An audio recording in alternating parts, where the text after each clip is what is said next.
주일에 하나님 아버지 앞에 하나님 예배를 올려드리게 됨을 감사드립니다. 우리에게는 주의 씻음의 시간이 되게 하여 주시고 하나님 앞에는 우리들의 최선의 생명을 올려드리는 하나님 영광이 되게 하여 주시옵소서. 오늘도 예배 가운데 치유와 또한 신앙의 회복이 이루어지게 하여 주시옵시고 하나님 간절히 간구합니다. 하늘나라를 목말라 하며 우리 주님 앞에 서는 그날을 잊지 않도록 도와주시사 아버지 믿음의 길을 향하여 걸어갈 수 있도록 오늘도 결단하는 귀한 은혜의 시간이 되게 하옵소서. 주님 함께해 주시기를 간절히 소망하오며 예수님 이름으로 기도드렸습니다. 아멘. 아멘. 목사님하고 저하고 아마 사이즈가 차이가 좀 나는 것 같습니다. 우리는 예배를 드릴 때 하나님 앞에 정말 생명을 다해 드리는 예배 아니에요. 그냥 와서 앉아서 뭐 찬양 인도하고 또 키보드 치고 뭐 또 드럼 치고 그게 사람들에게 보이는 것이 예배가 아니지 않습니까? 하나님 앞에 드리는 예배 아니에요. 정말 주님과 만나는 예배라고 하면 우린 철저하게 준비를 해야 합니다. 예전에는 제가 휴대폰 소리가 나거나 늦게 오거나 예배 시간에 돌아다니면 나오라고 해서 예배 끝날 때까지 앞에 서 있게 했어요.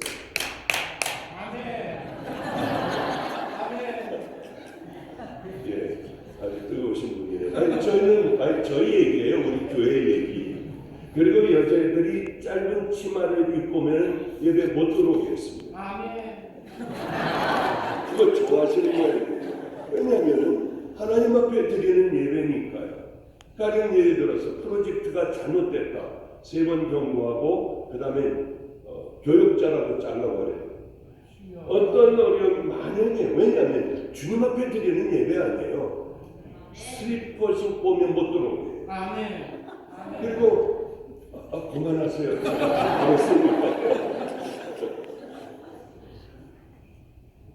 왜 이렇게 하느냐면 예배는 우리들의 생명을 드리는 가장 귀한 것이지. 그래서 교육자라도 예배 드리는데 잘못하면은 3개월 동안 정직해. 못 나와요. 월급은 주지만은 집에 가 있어야 해요.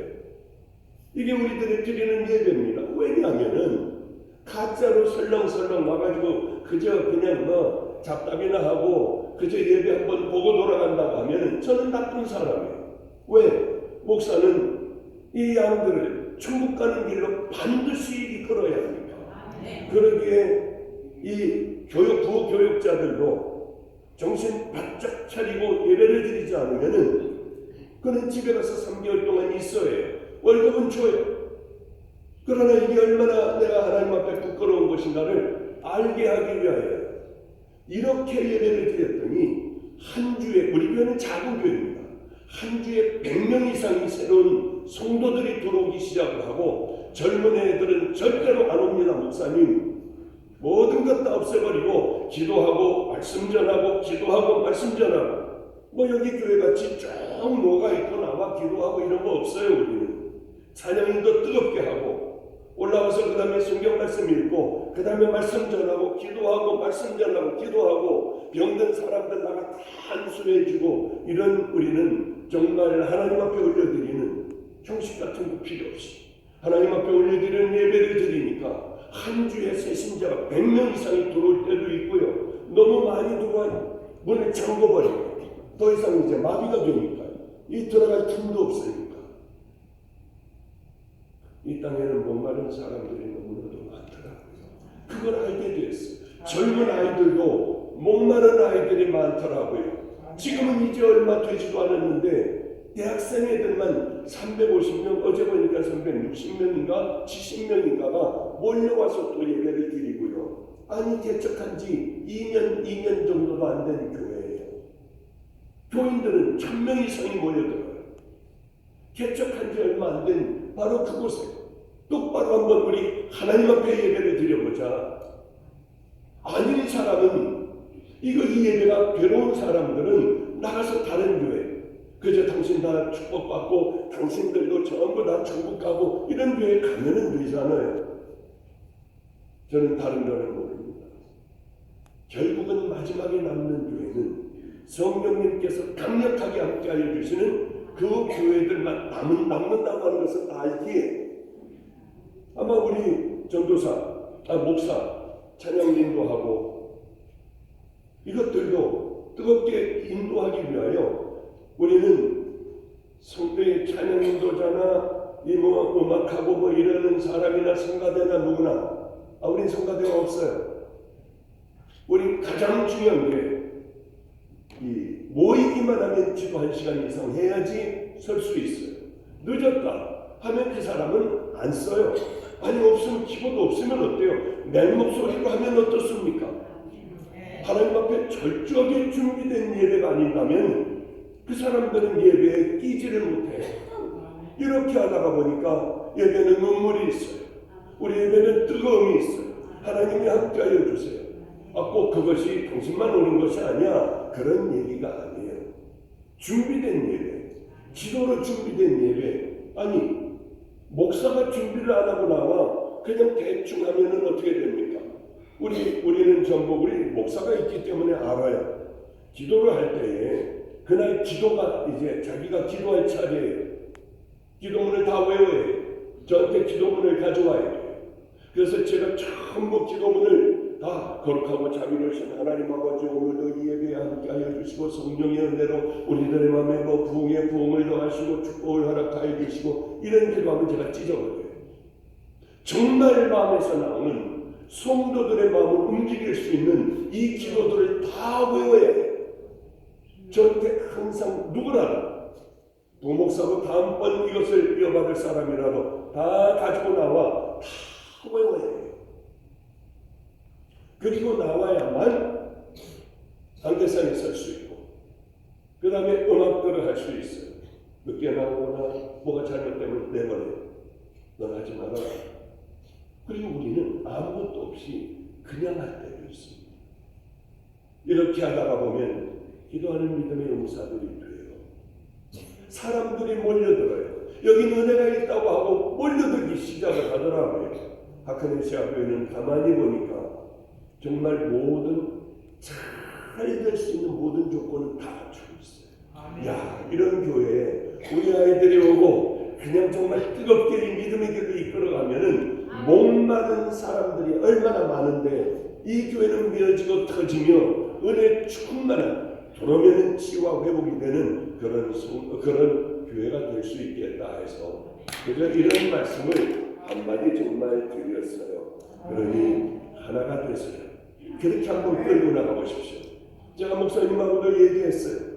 당신 이렇게 정말 끌고 나간다면 내가 여기 늘 와서 말씀 전하고 나는 목마른 사람들이 이곳에 와서 끌고 가는 우리 그런 교회도 만들어갈 수가 있다 하며 오늘도 그런 얘기 저런 얘기하며 만약에 그것을 원한다면 우리 애들 어디든지 가면은 기도하는 교회를 만들고 목숨을 걸고 나가서 지네들이 말도 안 되지만 나가서 전도하고 끌고 오는 그런 우리는 전도사도 보내줄 수 있고 여기서 같이 그런 불붙는 그런 교회들로 만들 수 있다 하는 얘기도 아까 이렇게 그저 잠깐 동안 이런 얘기를 서로 나눴습니다.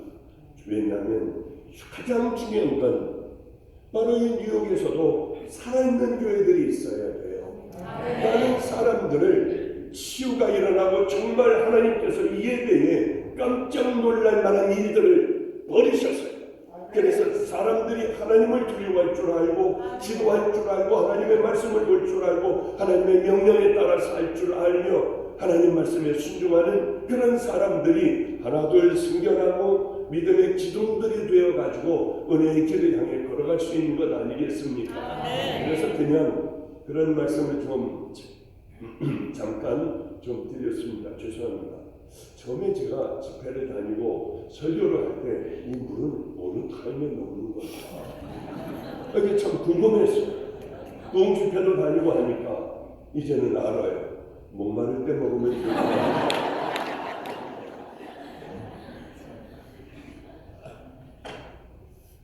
저희 집에는 TV에 나오는 애들, 기가 막힌 사연을 가지고 있는 애들, 그것이 알고 싶다. 막 이런 범죄의 현장에 이런 부모들이 그런 아이들, 이런 아이들이 모여서 살아요. 어린 아이들을 얼마나 학대를 하는지, 어쩌면 이런 세상이 있는지. 그렇게 갈 곳이 없는 아이들은 저희 집에서 함께 살아가게 됩니다. 그런데 어느 날 관자놀이가 툭 튀어나오고 얼굴이 새카맣고 눈이 노란, 그리고 배가 이렇게 복수가 차서 잔뜩 부른 사람이 하나가 저를 찾아왔어요. 목사님, 저는 이제 곧 하나님 앞에 갑니다. 죽는 것은 하나님이 하시지만 요만큼도 두렵지 않아요. 그러나 제게는 큰 고통이 하나가 있습니다. 저는 17살 먹은 딸이 하나가 있는데 이 딸은 좋은 아이예요. 엄마는 일찍 도망가버리고 이 아이를 데리고 제가 평생을 살았습니다.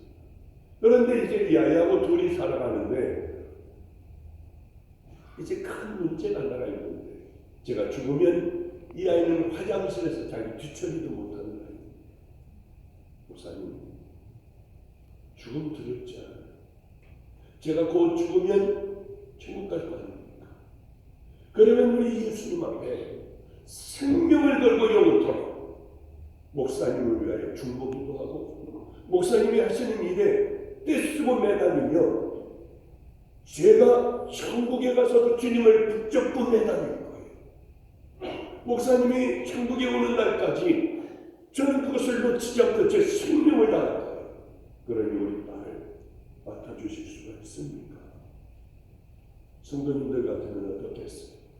지체의 부자유아가 들어오고 자기 뒤처리도 못하는 이 17살 먹은 여자애가 들어오면 사람들을 또 붙여야 하는데 우리는 그럴 만한 경제적인 여유가 없어요. 그런데 가만히 생각을 해보니까 횡재 중에 횡재예요. 왜? 아니, 중국 가서 예수님에게 직접 우리 목사님을 지켜달라, 우리 목사님과 함께 해달라, 기도하는 기도의 제목을 이루어달라고 이렇게 예수님을 붙잡고 천국에 먼저 가서 기도하고 있다고 하면 이런 축복이 어디 있겠느냐. 그래서 제가 그 아이를 맡겠다고 했어요. 그러나 제 이익을 따라서 그것보다도 이 애기 간절한 소망, 눈물을 흘리는 죽음은 무섭지 않지만은 우리 아이가 이게 불쌍해서 견딜 수가 없다. 우리 아이를 끝까지 맡아주실 수 있습니까? 하는 표현을 그렇게 하기에 저 아버지의 마음이 제 마음을 사정없이 흔들었어요. 그 아이가 오면은 우리는 정말 많은 힘든 일들을 당하게 돼요. 염려하지 마시고 주님 앞에 가라. 내가 가장 귀하고 아름다운 아이를 만들어 주겠다. 믿음의 아이로. 그래, 그 아이는 지금은 피아노도 얼마나 잘 치는지, 물론 혼자 들어가서 샤워도 하고 뒷처리도 하고 학교도 지가 다 다니고 뭐 하여튼 그렇게 우리 집안에 가장 이렇게 이쁨을 받는 아이. 그러나 아직은 말이 서투르고 표현을 못하고 그저 어린아이같이 삐지기도 하고 먹는 것까지는 남에게 나눌 줄 모르는, 비록 그런 아이지만은 이제는 참 얼마나 잘 자랐는지. 12월 되면은 이 홈커밍 데이라고 해요. 우리 집에서 함께 살던 애들, 얘네들 전체가 난제 다 커서 결혼한 아이들도 다 모이면 한 60여 명, 70명 가까이 돼요. 그러면 그 아이들 올해는 작년 12월 달에는 이 아이가 피아노 독주를 했어요. 얼마나 눈물 나는지. 그죠? 속으로 그런 기도를 했죠. 우리 주님, 이 아이가 이렇게 아름답게 자랐어요. 이 아이가 기도하는 아이가 되었어요. 이 아이가 성경을 보고 피아노를 독주하는 아이가 되었어요. 얼마나 하나님 앞에 감사했는지. 이런 생각을 합니다. 목마른 사람들, 간절한 이 땅에서도 목마름으로 자기를 표현하는 사람들, 이 애비가 있었기 때문에 제가 그 아이를 거두어 드렸고 이 아이는 그렇게 아름답게 이렇게 자라가기 시작을 했어요. 오늘 이런 말씀을 좀 드리고 싶습니다. 신앙생활이라고 하는 건 어떻게 해야 될까? 와서 한번 쭉 다녀와서 그저 이 예배 한번 보고 돌아가는 것이 우리가 신앙생활입니까? 어떻게 하면 우리는 제대로 믿을 수가 있을까? 이 땅의 성도로 제대로 예수를 믿을 수가 있을까? 교회 열심히 다니면 여러분들 열심히 믿을 수 있습니까? 아니. 그렇다고 하면은 신앙생활을 도대체 어떻게 해야 우리는 이 비뚤어지고 잘못된 신앙생활에서 벗어날 수가 있을까? 오늘 이 말씀을 잘 들으시면 여러분들은 기가 막힌 은혜의 길을 향하여 걸어가실 수가 있을 거예요. 성경에는 애매한 단어를 쓰지 않습니다. 너희들이 바알 편이냐? 그리로 가라. 너희들이 여호와의 편이냐? 그럼 내게로 와라. 너희들이 금송아지 편이냐는 금송아지 편으로 가라. 저주받을 대로 가라. 그러나 너희들이 여호와의 편이면 바로 이리로 건너와라. 우리 예수님은, 우리 하나님은 갈 놈들은 가라고 왔어요. 왜? 그 결국이 있으니까.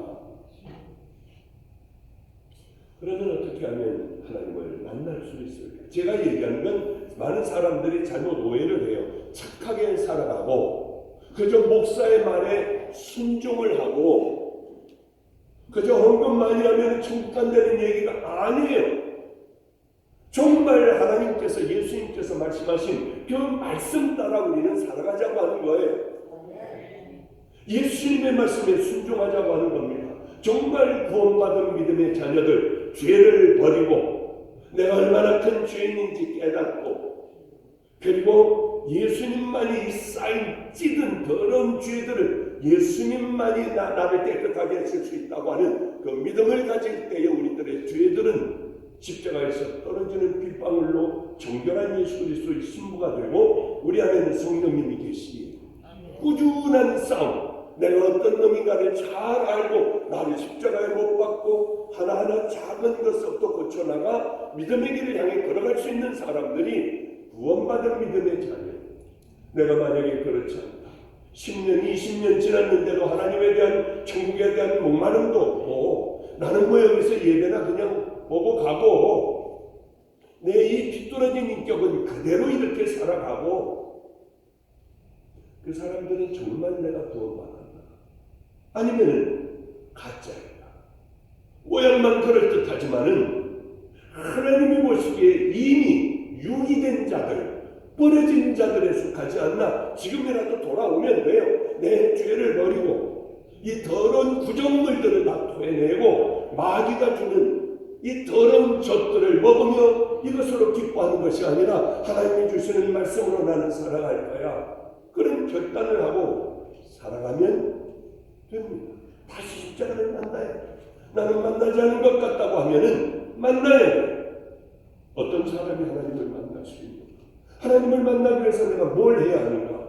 그렇다고 하면은 내가 예수님을 영접을 했고 내가 분명히 구원받은 믿음의 자녀라고 한다고 하면 신앙생활이라고 하는 걸 어떻게 해가야 하는가? 어떻게 하면 신앙은 자라날 수가 있나? 내 그러면은 이 땅의 삶의 최후의 목표는 돈 버는 건가? 집사, 권사, 장로가 되는 건가? 아니, 신학을 해서 목사가 돼 하나님의 말씀을 전하는 건가?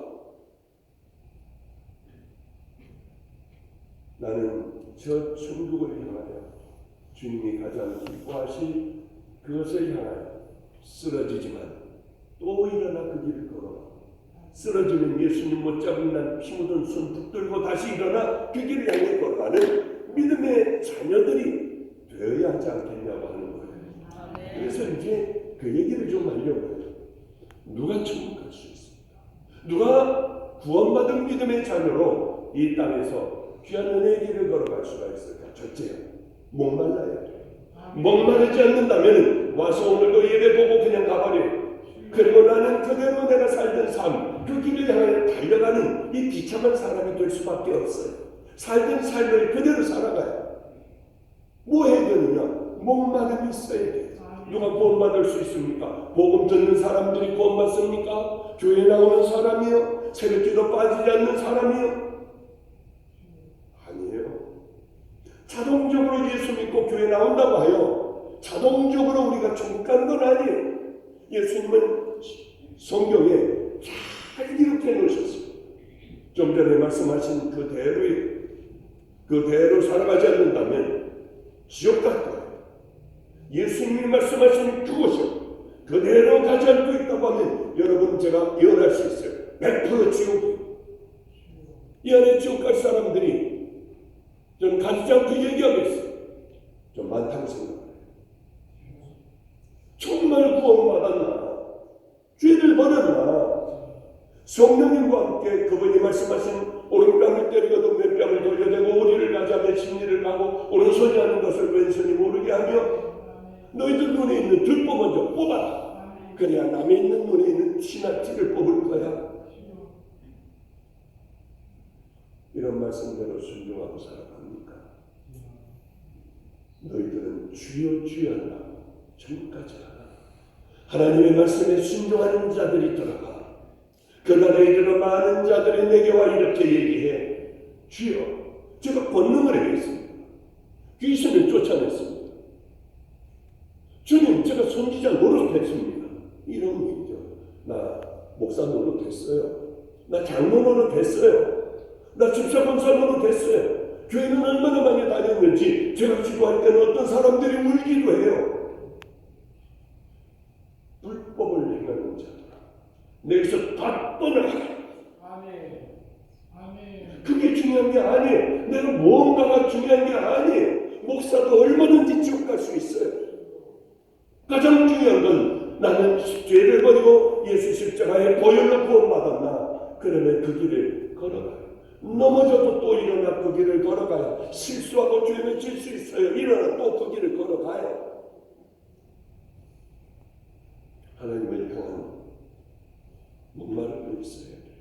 나도 천국 가고 싶다. 나도 정말 구원받은 믿음의 길을 향해 걸어가고 싶다고 하는 이 목마름이 없다고 하면 나와서 예배보다가 슬쩍 세상에 나간 온갖 죄악을 다 저질러요. 교회 안에서는 왜 죄를 저지르지 않겠습니까? 무서운 죄도 저질러요. 왜? 내가 누구인지도 모르고 나는 어떤 길을 향해 걸어가고 있는지도 모르고 주님 앞에 가면 나는 어떻게 될 것인가 생각을 안 하기 때문에 주님은 이런 비유를 하세요. 그런 자들에게 복음을 주는 것은 돼지에게 진주를 주는 것과 마찬가지예요. 아멘. 성도님 좀 조그맣게 하면 제가 다시 좀 해요. 너무 감사해요. 그들에게 돼지에게 진주를 주는 것이나 동일하다. 왜냐하면 진주를 줘봐야 밟고 다녀요. 깨뜨려버려요. 먹는 건 줄 알고 씹다가 뱉어버려요. 복음이 들어갈 수가 없어요. 그 진주가 들어갈 수가 없어요. 갈망이 없는 자들, 목마름이 없는 자들에게 복음을 주는 것은 마치 돼지에게 진주를 주는 것과 동일한 것이야. 아무리 교회 나와 그 마음과 영혼 속에 하나님을 향한 뜨거운 마음과 천국을 향한 뜨거운 마음이 없다고 하면은 이 예배도 아무 의미 없이 내일도 또 그 길을 향해 걸어갈 수밖에 없다고 하는 거예요. 차라리 안 들었으면 얼마나 좋아요. 복음을 모르면 얼마나 좋아요. 머리는 다 머리를 오는 10년 교회에 다녀도 예전이나 지금이 똑같아요. 조금도 변화되지 않아요. 지식으로는 너무나도 잘 알아요. 많은 설교를 들었기 때문에. 그러나 영혼에 대한 목마름이 없어요. 복음에 대한 목마름이 없어요. 천국에 대하여 생각해보지도 않아요. 그 얘기들은 다 얘기들은 아는 얘기니까 백날 해봐야 그냥 지나쳐버려요. 누가 생각 신앙생활을 얼마나 할 수 있을까? 교회에서 가만히 이렇게 보면은요, 뭐예요? 본인만 몰라요. 교회를 이제 집회를 다녀봐 보면은 아니 목사님들이 왜 이렇게 하는지 정말 저 짜증이 날 때가 많아요. 왜 이렇게 살까? 그런데 가만히 보니까 목사들이 자기만 몰라요. 내가 어떤 목사인지 자기만 몰라. 교인들은 이미 다 알고 있어요. 이 목사가 어떤 목사인지. 참 얼마나 답답한 사람 많은지 몰라요. 성도들의 서로들을 다 알고 있어요. 그런데 구원받은 믿음의 자녀들의 모습은 역시 삶이 달라요. 오늘 목사님에게 딱딱하고 지루한 성경만 말씀하실까? 오늘은 예배 아닙니까? 예배를 드려야죠. 예수님께서는 이게 너무 귀한 거니까 또 다른 진주장사 얘기를 하세요. 어느 진주장사가 세상에서 가장 아름다운 진주를 구하려고 그냥 돌아다니는 거예요. 이만한 진주 있으면 또 사고 모든 걸 다 팔아 저런 진주 있으면 또 사고. 그런데 정말 이 세상 최고의 진주를 발견을 못하는 거예요. 필리핀도 가보고 홍콩도 가보고 그냥 구석구석 돌아다니는데 어느 날 이제는 지쳐 더 이상 돌아다니지 못할 그런 때가 왔어요. 늙었어요. 그러다 보니까 애들이 기가 막힌 값진 진주를 가지고 애들이 놀고 있는 거예요. 자, 이 값진 기가 막힌 진주를 마지막 인생에서 발견했을 때 그 진주 장사는 어떻게 하겠느냐? 이거 다 던져버리는 거예요. 가지고 있는 모든 진주 개한테 다 줘버리고 하나를 가슴속에 품은 거예요. 어떤 사람이 밭을 가다가 밭에 덜컹하고 뭐가 걸려보니까 어마어마한 보화가 들어가 있는 거예요. 이 농부는 어떻게 했느냐? 주인에게 가서 먼저 타협했을 거예요. 잠깐 기다려 주십시오. 제가 이 농사를 여기에 짓다가 보니까 이게 내 것 같아 보이고 정말 애착이 가는데 얼마면 팔겠습니까? 야, 100만 원 맞죠? 100만 원. 말도 안 되는 금액이었습니다. 집에 돌아가자마자 뭐 했겠어요? 돈이 어디 있어요? 꿀려도 꿀 수도 없고 아마 제 생각에는 자식하고 부인하고 깨끗하게 닦여놓고 알코올도 불게 하고 아주 깨끗하게 목욕시키고 제일 좋은 옷을 입혀다가 이 사람들을 주렁주렁 데리고 전당 보러 갔을 것 같아요. 미안하지만 딱 하루만 저 우리 아버지 맞죠? 아니 왜 이래? 하여튼 내게 100만 원만 달라. 아니면 딱 내일 다 팔아먹어요. 이거는 1000만 원도 되는 재산이에요. 그리고 돈을 100만 원을 받아 주인에게 주고 보화를 가져와 큰 띄어가지고 갖다 주고 가족들을 다 데려왔을 거예요. 보화를 발견한 농부는 도대체 어떻게 할 거냐? 목마를 거예요. 그 땅에 대해서 목마를 거예요. 전 재산을 팔아 그 밭을 샀을 겁니다. 정말 그렇게 보화를 발견하고 진주를 발견한 그런 믿음의 용사라고 하면은 그 사람이라고 하면 그거 던져버리겠습니까? 아니 이건 뭐 그처럼 저 안에 묻혀있어 이러겠느냐고 하는 거예요. 주님을 만난다고 하는 것은 마치 이런 것입니다. 저는 병원장이었고 의사였고 돈 많은 집의 사위였어요. 얼마나 많은 걸 소유할 수 있었겠습니까? 그러나 안타깝게 39의 주님을 만나게 되었어요. 제일 먼저 한 것은 있는 걸 다 팔았어요. 성경을 보니까 다 팔아 그 밭을 사느니라. 다 팔아 값진 진주를 사느니라. 삭개오도 쌓아놨던 재물들을 다 팔아 가난한 자들에게 나눠주고 저도 다 팔아 가난한 자들에게 나눠줬어요. 다시는 돌아오지 못하도록 배수의 짐을 쳐버렸어요. 돌아갈 집도 없이 저는 용산 역 앞 쪽방에서 시작하여 지금까지 왔어요. 이제 이만큼만 모든 걸 다 은퇴를 하게 되었습니다. 주님의 말씀이 맞아요. 목마른 자들이 그렇게 할 수 있어요. 목마르기 때문에 그렇게 살아갔던 것 아니겠습니까? 다 버릴 수 있는 것 아니겠어요? 이게 오물덩어리 같이 보이더라고요. 그렇게 살아왔던 내 자신이 정말 십자가를 만나니 한심하기가 짝이 없었어. 여러분들 좋은 교회 다니면 다 좋은 사람 될 줄 압니까? 저절로 다 구원 얻나요? 그렇지 않아요. 그럼 좋은 교회에 다니는 그 교회의 장로들은 다 천국 가게요? 절대 그렇지 않아요. 저는 늘 이런 얘기를 해요. 장로 회의에 나가서도 이 얘기를 저는 늘 해요. 여러분, 장로 되려고 하지 마세요. 목사 되려고 하지 마세요.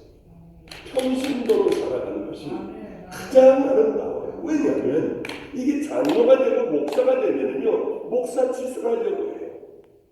장로 짓을 하려고 해요. 그렇기 때문에 저는 내 평생에, 지금까지 평생에 집사 딱 한 명 줬다가 하나님 앞에 얼마나 회개를 했는지 몰라요. 1년 만에 없애버렸어요. 그게 제가 집사님, 뭐니, 뭐 이런 거 아무도 안 주고 다 잘라버렸어요. 우리 교회는 뭐 아무것도 없어요.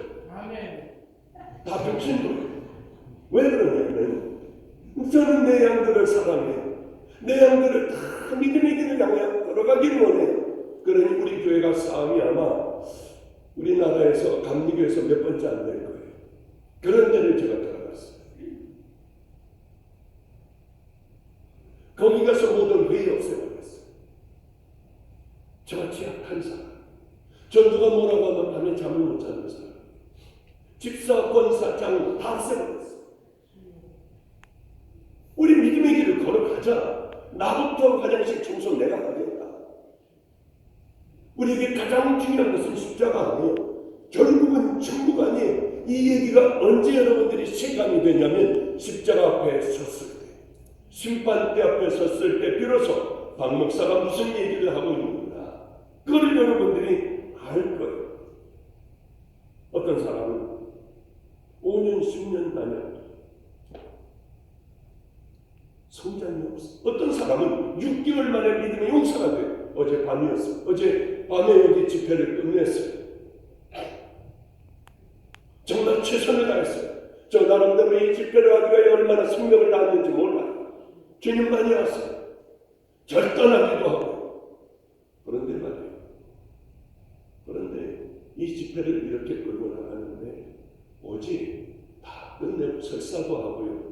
뭐 들어오려고 하는데 계속 설사를 하고 뭐 하여튼 배가 틀어지고 장이 어떻게 잘못됐던 모양이, 열심히 제 그룹들이 있어요. 기도하는 용사들의 그룹들이에요. 아무나 못 들어와요. 여기에 막 제가 카톡을 했어요. 날 왜 기도해달라. 이게 하다가 이게 실수하면 어떻게 하냐. 속은 끊어지게 아프고요. 지금 다 기도하고 있을 줄 믿고 제가 여기 들어왔어요. 들어와서 잘 마쳤어요. 기도가 끝났는데 여기 사람들이 무릎을 꿇고, 아유 이제 기도는 안 해주려고 했는데 다 무릎을 꿇고 울고 있는데 안 해줄 수가 없잖아요. 그래서 기도를 다 해주고 지친 몸으로 목사님 방에 들어가 겁먹고 가야겠다 하고 들어갔는데 거기 또 몰려오고 여기 오셨는지 모르겠어요. 제가 한 10년 전에 뉴욕 감리교회 그때 이강 목사님이라고 하는 분이 계셨습니다. 폐렴에 걸려 제가 그 교회를 갔어요. 가면 안 된다고 의사들이 그랬는데, 그래서 제가 설교를 하고 들어가면 의사가 청진기로 대고 그 다음에 수액을 꽂아주고 그러면서 제가 했던 집회예요. 여기 뉴욕 감리교회 집회가.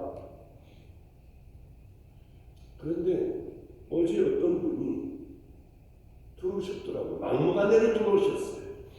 그랬더니 뭐냐고 하면 10년 전에 목사님, 주님의 위로였어요. 목사님 10년 전에 교회는 단 한 번도 가본 적이 없는 내 남편에게 이제 부탁해서 한 번만 가보자.